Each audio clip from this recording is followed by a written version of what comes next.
হযরত আনাস ইবনে মালিক রাদিয়াল্লাহু তাআলা আনহু হইতে বর্ণিত আছে, রাসূল সাল্লাল্লাহু আলাইহি সাল্লাম একদা ঘোড়া হইতে পড়ে গেলেন।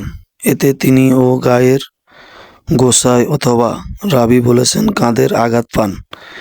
তিনি তার ও স্ত্রীদের হইতে 1 মাসের জন্য পৃথক হয়ে থাকেন। তখন তিনি ও ঘরের উপর কক্ষে অবস্থান করেন, যার সিঁড়ি ছিল খেজুর গাছের কাণ্ডের তৈরি। সাহাবীগণ তাকে দেখতে এলেন। তিনি তাদের ও নিয়ে বসে সালাত ও আদায় করলেন, আর তারা ও ছিলেন দাঁড়ানো। সালাম ফিরিয়ে তিনি বললেন, ইমামের এই জন্য যে মুক্তাদিরা তার ও অনুসরণ করবে, সুতরাং ইমাম মুক্তাদির বললে তোমরা ও তাকবীর বলবে, তিনি ও রুকু করলে তোমরা রুকু করবে, তিনি সিজদা করলে তোমরাও সিজদা করবে। ইমাম দাঁড়িয়ে সালাত আদায় করলে তোমরা দাঁড়িয়ে সালাত আদায় করবে। অতঃপর 29 দিন পূর্ণ হলে তিনি নেমে বসলেন। তখন ও লোকেরা বললেন, হে আল্লাহর রাসূল সাল্লাল্লাহু আলাইহি সাল্লাম, আপনি তো 1 মাসের শপথ করেছিলেন। তিনি বললেন, এই মাস 29 দিনের হয়।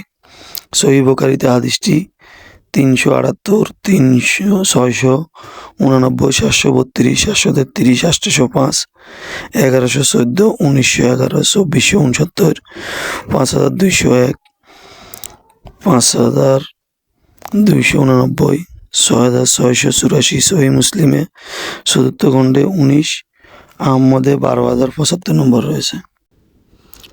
বারা ইবনে আজিব রাদিয়াল্লাহু তাআলা আনহু হইতে বর্ণিত, তিনি আল্লাহ রাসূল সাল্লাল্লাহু আলাইহি সাল্লাম বাইতুল মুকাদ্দিসমুখী হয়ে 16 বা 17 মাস সালাত আদায় করেছেন।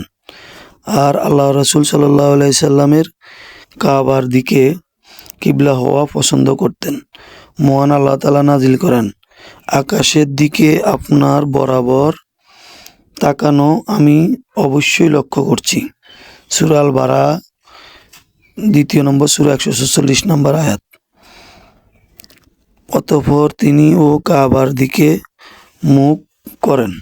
আর নির্বোধ লোকেরা, তারা ইহুদিরা বলতো, তারা এই যাবৎ যে কিবলা অনুসরণ করে আসছিল তা হইতে কিসে তাদেরকে ফিরিয়ে দিল।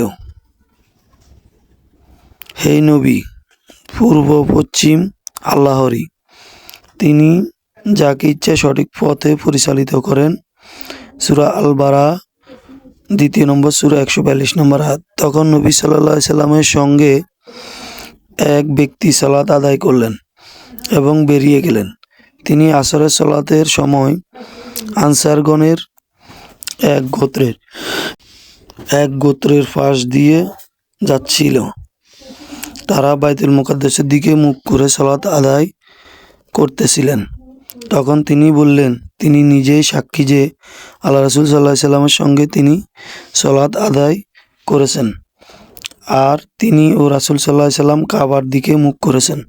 তখন সেই গোত্রের লোকজন ঘুরে কাবার দিকে মুখ ফিরিয়ে নিল। হাদিসটি সহিহ বুখারীতে 399 এবং 40 নম্বরে রয়েছে।